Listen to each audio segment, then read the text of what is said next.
आदाब, मैं मुमताज आलम रिजवी बात करूंगा एनडीए और पीडीए की। जहां एक नई इस्तिलाह जारी की है समाजवादी पार्टी के अध्यक्ष अखिलेश यादव ने। अखिलेश यादव पूर्व मुख्यमंत्री उत्तर प्रदेश के और इस वक्त उत्तर प्रदेश विधानसभा में विपक्ष के नेता हैं। उन्होंने हाल ही में एक बड़ा बयान दिया है। एनडीटीवी के एक प्रोग्राम में थे और उन्होंने एनडीए के मुकाबले पीडीए की बात कह के हंगामा खड़ा कर दिया है बीजेपी के लिए, कम से कम उत्तर प्रदेश की सतह पर। हालांकि जो पीडीए की बात हुई है वो पूरे देश की बात भी हो सकती है। यूपीए की जगह पीडीए को लाया जा सकता है, इसमें कुछ गलत नहीं है। क्योंकि जो पीडीए की बात है, पीडीए का फुल फॉर्म समझ लीजिए पहले। पसमानदा, पी डी यानी दलित और ए यानी अल्पसंख्यक, इन तीनों को मिला करके अखिलेश यादव ने कहा है कि हम बीजेपी को हराएंगे। कम से कम 80 पे 80 यानी 80 हराओ। इस बार 80 हराओ का नारा देने की बात चल रही है, यह अखिलेश यादव ने कहा है। और उन्होंने कहा है कि दरअसल अगर आप देखें तो उत्तर प्रदेश में दलित करीब 22 से 23% है और मुसलमान भी 18 से 20% उत्तर प्रदेश में है। और इसी तरीके से पसमानदा बिरादरी भी तकरीबन उत्तर प्रदेश में 30% है। और अगर इन तीनों को हम जोड़ लेते हैं तो आप देखें कि ये तकरीबन 72% के आसपास होता है। और अगर ये सब मिल जाएं तो जाहिर है कि भाजपा की लुटिया डूब जाएगी। लेकिन ये बयान बहुत अच्छा है, बातें बहुत अच्छी हैं, लेकिन क्या ऐसा हो पाएगा, इस पर हमें बात करनी है। इस पर हम चर्चा करेंगे और देखेंगे कि ये कैसे मुमकिन है। हालांकि अखिलेश यादव ने कहा है कि जो दल हैं बड़े, उनको चाहिए कि वो हमारे साथ आ जाएं।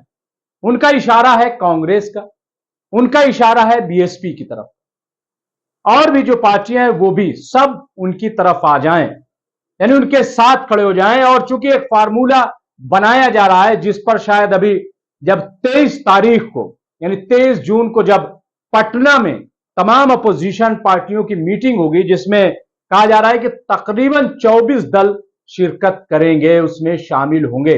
यह मीटिंग 12 जून को होने वाली थी, लेकिन अब 23 जून को होने जा रही है। उसमें बहुत कुछ क्लियर हो जाएगा। अभी फिलहाल चेहरे की बात नहीं हो रही, लेकिन अखिलेश यादव ने कहा है कि एक फार्मूला है। फार्मूला यह है कि जहां जिस सूबे में जो पार्टी मजबूत हो उसको नुमाइंदगी दे दी जाए, यानी उसके साथ बाकी पार्टियां जुड़ जाएं। तो जाहिर है कि यह बात इसलिए कह रहे हैं क्योंकि उत्तर प्रदेश में इस वक्त अपोजिशन में सबसे बड़ी पार्टी अगर कोई है तो वो समाजवादी पार्टी। क्योंकि 2017 में 22% अगर समाजवादी पार्टी को वोट मिले थे तो इस बार 10% गेन किया है और 32% वोट जो है वो समाजवादी पार्टी को मिला है। पहले तो उत्तर प्रदेश में 28% वाले की सरकार बन जाती थी, लेकिन चूंकि इस बार ऐसा हो रहा है कि पोलराइज होकर के वोट दे रहे हैं लोग और 2022 में मुसलमानों ने तकरीबन 90 से 95% समाजवादी को दे दिया था और उसकी वजह से समाजवादी बहुत तेजी से ग्रो कर गई।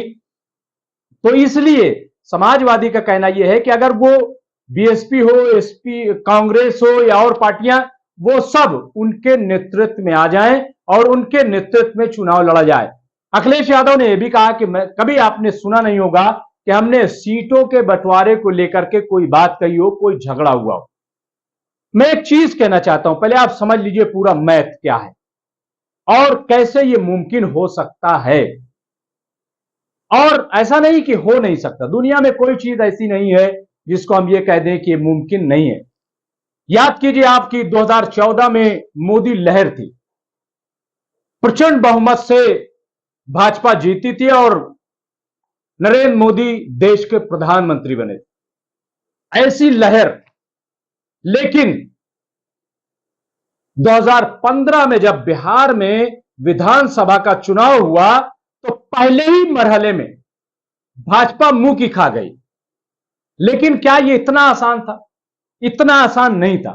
दरअसल बिहार में जो क्रांतिकारी की जननी कहा जाता है, जहां से क्रांतिकारी जो है वो जन्म लेते हैं, जहां से इंकलाब पैदा होता है, अगर कहा जाए तो गलत नहीं है। वहां हुआ ये कि जब देखा कि भाजपा की सुनामी आ रही है, तो वहां पे कांग्रेस, जेडीयू और आरजेडी तीनों मुत्तहिद हो गए, तीनों ने मुट्ठी बंद कर ली। और जब तीनों ने मुट्ठी बंद कर ली, तो विधानसभा 2015 में आपने देखा कि भाजपा साफ हो गई और वहां पे बन गई महागठबंधन की सरकार। लेकिन जब जेडीयू हट गई, तो फिर आपने देखा कि 2020 में कैसे बिहार में शिकस्त हुई। अब आ जाइए उत्तर प्रदेश।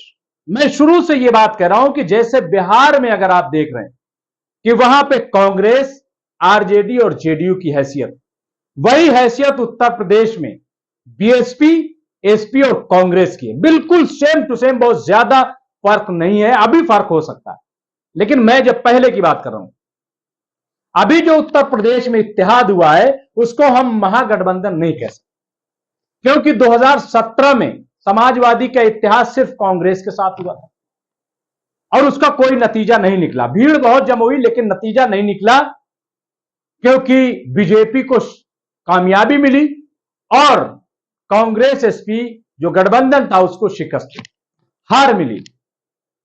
अब आ जाइए 2019 लोकसभा की बात करें, तो यहां पर भी एसपी और बीएसपी का गठबंधन हुआ, कांग्रेस को फिर छोड़ दिया गया कि साहब इसकी तो कोई हैसियत ही नहीं।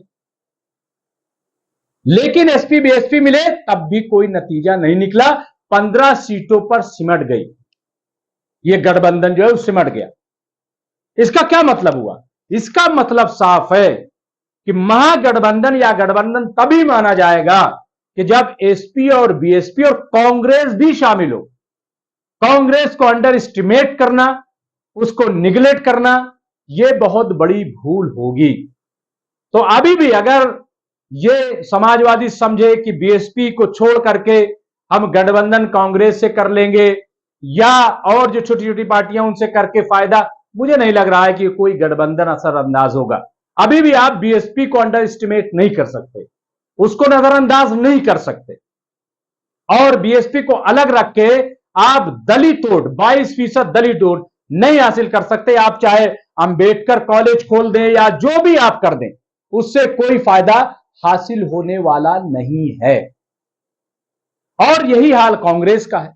कांग्रेस भले ही बुरे दौर से गुजर रही है, लेकिन उसके साथ आज भी ब्राह्मण तबका और मुसलमान भी, अभी आप देखिए निकाय चुनाव में कितनी तेजी से उसकी तरफ झुका हुआ है। फिर जब लोकसभा का होता है तो मुसलमानों को लगता है कि लोकसभा के चुनाव, तो चूंकि देश का चुनाव है, इसलिए कांग्रेस जो है वो देश की पार्टी है, किसी सूबे की पार्टी नहीं। तो कांग्रेस को अंडर एस्टिमेट करना गलत हो। तो अगर ऐसा कुछ बनता है कि अगर उत्तर प्रदेश की बात कर लें, 80 हराओ, ये कोई हवा नहीं है। और खास तौर से जब बीजेपी मुसलमानों को भी रिझाने का काम कर रही हो। अभी आप देखिए कि योगी आदित्यनाथ बिल्कुल बदल गए। उन्होंने अभी बुलंदशहर में जो काम किया उनकी पुलिस ने, वो वाकई हैरान करने वाली। नफरतियों को जेल भेज दिया। अयोध्या में भी यही काम किया। तो पसमानदा मुसलमानों, आज देख लीजिए पीएम मोदी मन की बात में किस तरह से मुरादाबाद की खवातीन से बातें कर रहे हैं, मुस्लिम खवातीन से। ट्रिपल तलाक जो है, हम कुछ भी कहें, लेकिन बड़े पैमाने पर उससे औरतें जो है मुस्तफीज हुई हैं, उनको फायदा हुआ है, क्योंकि जिस तरीके से इसका चलन बढ़ रहा था। तो कहीं ना कहीं बीजेपी जो है उनको लुभाने की कोशिश कर रही है। वो जाएगा नहीं जाएगा वो मुझे पता है, क्योंकि बीजेपी अपने एक बयान पर नहीं टिकती है। उत्तराखंड में मुसलमानों को निकाला जा रहा है, उत्तर प्रदेश में मुसलमानों को जोड़ने की बात हो रही, कैसे मुमकिन है? नहीं मुमकिन है।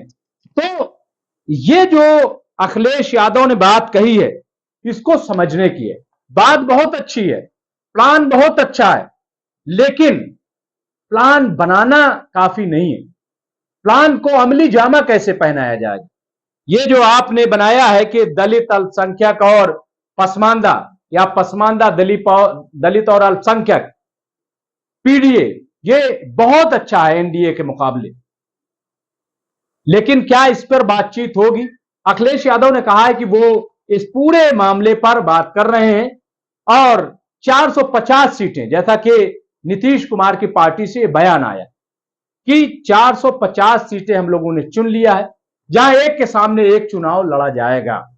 अगर 23 जून को इस बात पर मुहर लगती है, हालांकि कभी कभी डाउट हो जाता है, क्योंकि आप देखिए अभी ममता बनर्जी के यहां से क्या बयान आ रहा है, या तेलंगाना को भी हमें देखना होगा कि वहां कैसे बयान आता रहे।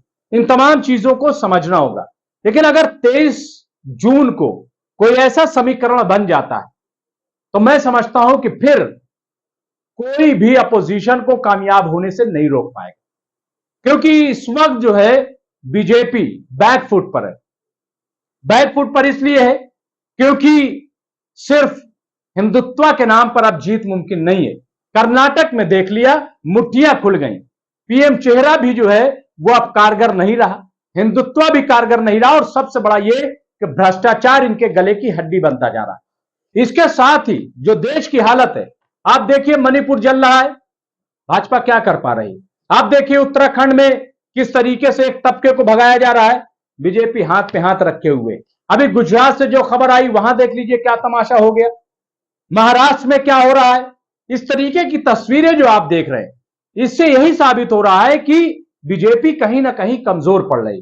जो मजबूत हुकूमत वाली बात हो रही थी कि भाजपा की, मोदी की मजबूत हुकूमत है, तो फिर मणिपुर क्यों जल रहा है? वहां हमारे एक केंद्रीय मंत्री का घर तक सुरक्षित नहीं रह पाया, यह ऐसा क्यों हो गया? फिर महिलाओं की सुरक्षा की बात है, उस मामले में भी फेल हो गए। जो रिपोर्ट है वो आपके सामने है। अभी महिला पहलवानों की बात हो रही है, उनको इंसाफ नहीं मिल रहा है। ऐसे में महिला सुरक्षा की बात कैसे भाजपा करेगी? तो पूरा आप रोजगार की बात कर ले, महंगाई की बात कर ले। अब कांग्रेस तो ऐलान कर रही, अभी कांग्रेस से प्रियंका गांधी गई मध्य प्रदेश में, एक तरफ भ्रष्टाचार गिनाया और दूसरी तरफ वादे गिनाए। उन्होंने कहा कि भाजपा का भ्रष्टाचार यह है और हमारे वादे ये हैं कि जो गैस सिलेंडर अभी 1100 रुपए में है, हम 500 रुपए में देंगे। इसके साथ ही उन्होंने बिजली बिल की बात कही कि 200 यूनिट हम फ्री कर देंगे। इसके साथ ही उन्होंने कहा है कि हम महिलाओं को 1500 रुपए माहाना पेंशन देंगे, और कई वादे इस तरीके से किए। और उन्होंने कहा कि हमने ये करके दिखा दिया, कर्नाटक में हमारी सरकार बनी तो पहली कैबिनेट में हमने अपने वादे पूरे किए। तो ये जो तस्वीर है, मैं समझता हूं इसको समझना पड़ेगा। और ये जो अखिलेश यादव ने कहा है, मैं बिल्कुल उसको ये नहीं कह रहा हूं कि सोच गलत है, लेकिन अमल कैसे होगा इस पर सबको गौर करना होगा। और वाकई इस ऐलान ने बीजेपी की नींद उड़ा दी है। देखना है होता क्या। बहुत बहुत शुक्रिया।